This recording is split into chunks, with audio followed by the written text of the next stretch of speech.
ஆண்டவர் இயேசு கிறிஸ்து உங்களை நேசிக்கிறதுனால தினந்தோறும் காலையில் உங்களோட பேசுகிறார். காலையில உங்களை பலப்படுத்திட்டா அந்த நாள் முழுவதிலும் அந்த பலன், அந்த கிருபை உங்களை தாங்கி நடத்தும்ல. அதனாலதான் அதிகாலையில ஆண்டவர் உங்களோடு கூட பேசுகிறார்.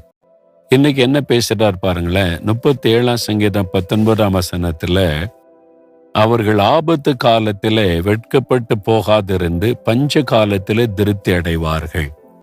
ஆபத்தான காலத்துல நீங்கள் வெட்கப்பட்டு போக மாட்டீங்க, கர்த்தர் விட மாட்டார்.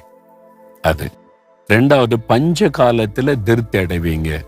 எங்க பார்த்தாலும் பஞ்சங்க, சாப்பாட்டுக்கு வழி இல்லைங்க, நீங்க திருப்தியா இருப்பீங்க.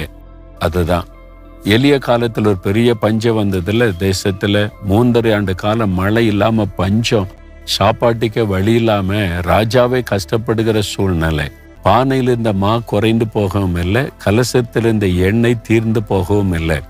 பஞ்ச காலம் முழுவதும் செழிப்பா இருந்தது. பஞ்ச காலத்திலும் திருப்தி அடைவார்கள். அதனால எந்த சூழ்நிலையிலும் நீங்க திருப்தியா சந்தோஷமா இருப்பீங்க. அதுதான் ஆண்டவருடைய வாக்கு தத்துவம். அப்ப யாருக்கு இந்த ஆசீர்வாதம் தெரியுமா? முந்தின வசனம் சொல்லுது, உத்தமர்கள், உத்தமமா நடக்கிறவங்களுக்கு தான் இந்த ஆசீர்வாதம். அப்ப நீங்க உத்தமமா நடக்கணும்ல, உத்தம வாழ்க்கை வாழணும்ல. உத்தமாய் நடக்கிறதுனா என்னதுன்னா பிளேம்லெஸ் லைஃப், குற்றம் சாட்டப்படாத ஒரு வாழ்க்கை. யாருமே நம்ம கை நீட்டி குற்றம் சாட்டப்படாத அளவுக்கு நம்ம வாழணும். இவங்க நேர்மையா இருப்பாங்க, லஞ்சம் வாங்க மாட்டாங்க, நீதியா செயல்படுவாங்க, உண்மையா இருப்பாங்க, ஏமாற்ற மாட்டாங்க. அந்த மாதிரி மற்றவர்களுடைய கண்களுக்கு முன்னால குற்றம் சாட்டப்படாத ஒரு வாழ்க்கை வாழணும். சமுதாயத்துல, வீட்டுக்குள்ள, நீங்க வசிக்கிற இடத்துல யாருமே கை நீட்டி இவங்க இந்த மாதிரி ஆளுங்க அப்படின்னு குற்றம் சாட்டப்படாத அளவுக்கு வாழ்ந்தீங்கன்னா ஆண்டவர் உங்களை பஞ்ச காலத்துல கூட திருத்தி ஆசீர்வதிப்பாரு, வெட்கப்பட விடவே மாட்டார். சரியா? உத்தமமா வாழ ஒப்பு கொடுக்குறீங்களா?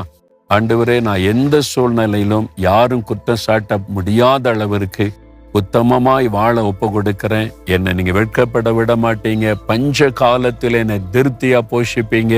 நான் விசுவாசிக்கிறேன். இயேசுவின் நாமத்தில் ஆமேன், ஆமேன்.